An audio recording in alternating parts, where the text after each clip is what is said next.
بسم اللہ الرحمن الرحیم۔ السلام علیکم عزیز طلبہ، ہمارا آج کا جو موضوع ہے وہ تلخیص ہے۔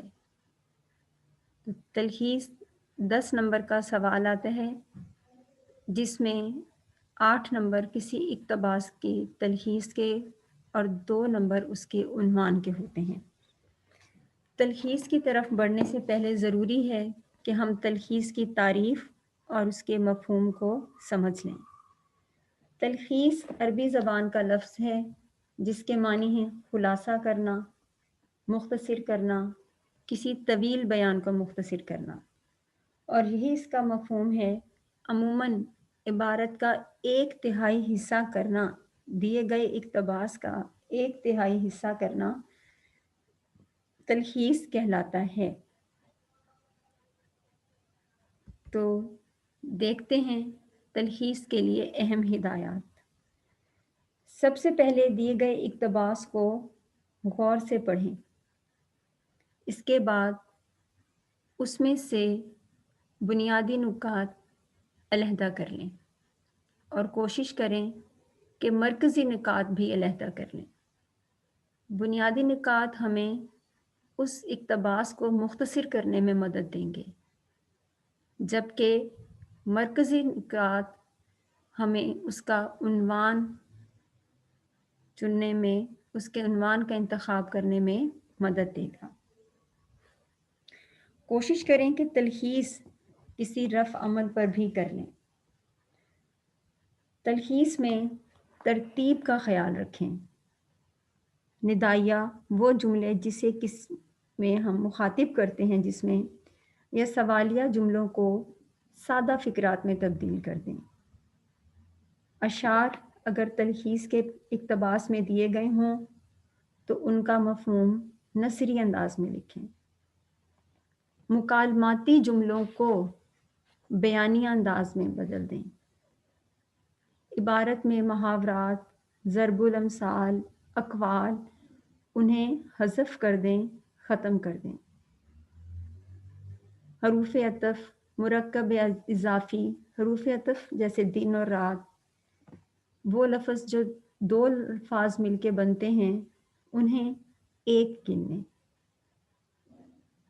مثلا طویل الفاظ، خدا رسیدہ، خیرات کرنے والا، اس کو مختصر لفظ مخیر میں گن لیں۔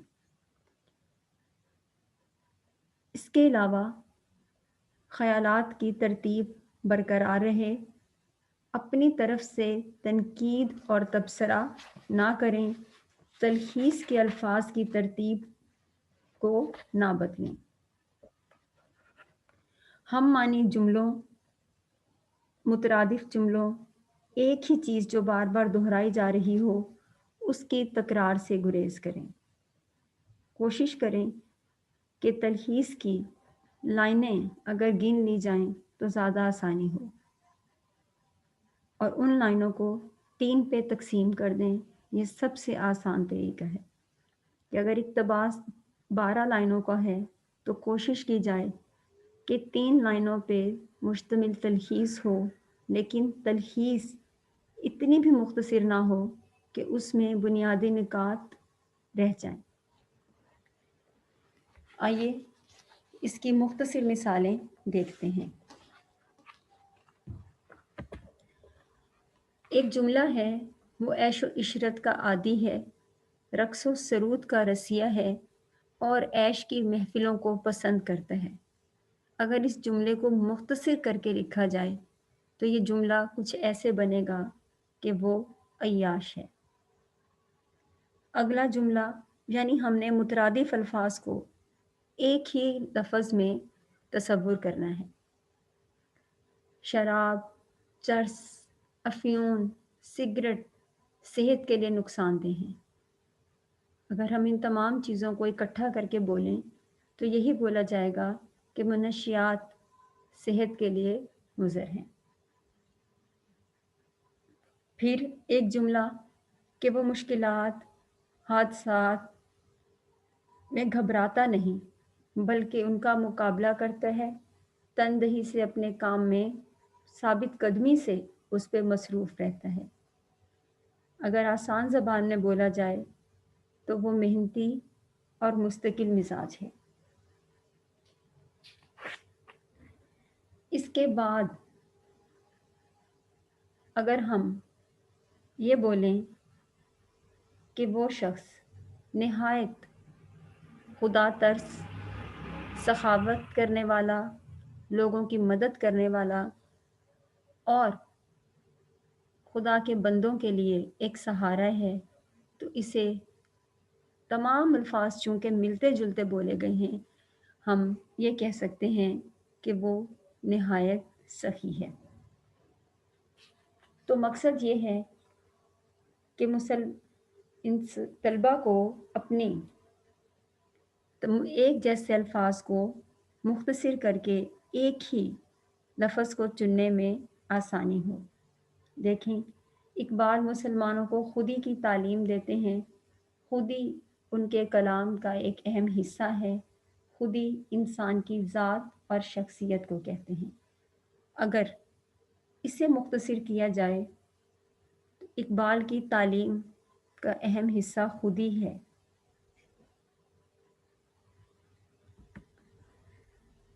اب ہم اپنے مشقی اقتباس کی طرف چلتے ہیں۔ مشقی اقتباس دو طرح کے ہوتے ہیں۔ کچھ اقتباسات میں ہمیں وہ اہم نکات بتا دیتا ہے اور کچھ میں وہ ہمیں ایک کہانی لائق کی طرح کہانی کی طرح ہمیں وہ پیراگراف دیتا ہے جس کی ہمیں تلخیص کرنی ہوتی ہے۔ ایک شخص رات کے اندھیرے میں پہاڑ کی چوٹی سے گرا۔ گرتے گرتے اس نے درخت کی شاخ پکڑ لی۔ وہ شاخ کو بڑی دیر تک اس خوف سے تھامے رہا کہ اگر شاخ چھوٹ گئی تو گر کر مر جاؤں گا۔ آخر بڑی دیر کے بعد اس نے مایوس ہو کر شاخ چھوڑ دی، مگر خوش قسمتی سے زمین قریب ہی تھی، اسے کچھ نہ ہوا۔ یوں ہی ایک بے بنیاد خوف اس کے دل میں بیٹھا ہوا تھا۔ تو جو اہم نقطہ ہمارے سامنے سب سے پہلے آتا ہے وہ کسی شخص کا درخت سے گرتے ہوئے شاخ پکڑنا ہے۔ دوسرا نقطہ جو ہمارے سامنے آتا ہے دوسری لائن میں، وہ موت کے خوف سے شاخ کو نہ چھوڑنا۔ تیسرا نقطہ سامنے آتا ہے کہ مایوس ہو کر شاخ چھوڑ دینا۔ چوتھا نقطہ سامنے آتا ہے کہ خوش قسمتی سے زمین کا قریب ہونا اور اس شخص کو کچھ نہ ہوا۔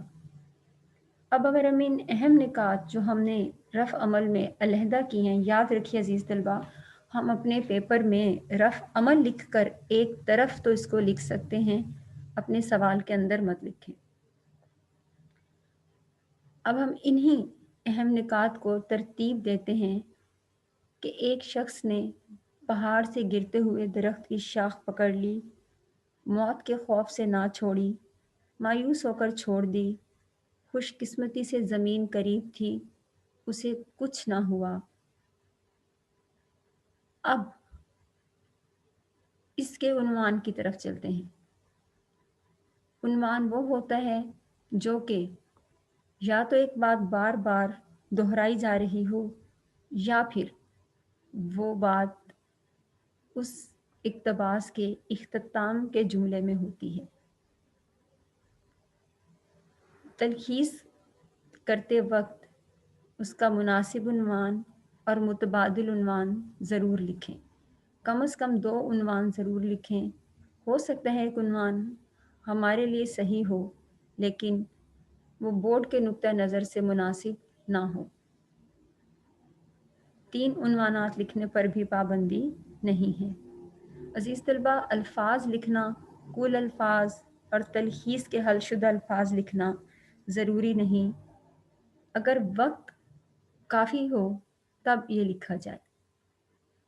تو سب سے پہلا جو ہمیں عنوان نظر آتا ہے، جیسا کہ ہم نے کہا کہ وہ عنوان اس کی آخری لائن میں موجود ہوگا، تو بے بنیاد خوف، یا پھر اس پوری عبارت میں موجود ہوگا وہ ہے اس شخص کی خوش نصیبی۔ تو امید ہے تلخیص کا طریقہ کار آپ کی سمجھ میں آ گیا ہوگا۔ ایک اقتباس اور دیکھتے ہیں مختصر سا کہ جاپان میں جاپانی، برطانیہ میں ان کی اپنی زبان، اور ہر ملک میں اپنی اپنی زبان کو ذریعہ تعلیم بنایا جاتا ہے، جبکہ پاکستان میں ذریعہ تعلیم انگریزی زبان کو بنایا جا رہا ہے۔ چونکہ طلبہ اس سے نہ سمجھ ہیں، نہ واقف ہیں، اس پہ مہارت نہیں رکھتے، اسی لیے معیار تعلیم پست ہو رہا ہے۔ اب اس میں دو بنیادی نکات ہیں: اپنی زبان میں، قومی زبان میں تعلیم دینا، اور دوسرا معیار تعلیم کی پستی کی وجہ ہمیں دوسری زبانوں کا سمجھ نہ آنا ہے۔ تو اس کی تلخیص کچھ اس طرح سے ہوگی کہ تمام ممالک کی طرح ہمیں بھی اپنی قومی زبان میں تعلیم دینی چاہیے، کیونکہ یہی ہماری پستی کی وجہ ہے۔ اس کا عنوان قومی زبان کی اہمیت، قومی زبان کی تعلیمی اہمیت۔ تو امید ہے تلخیص آپ کو بآسانی سمجھ میں آ گئی ہوگی۔ آپ کی مشق ہی آپ کے سوال کو مزید سے مزید بہتر کرے گی۔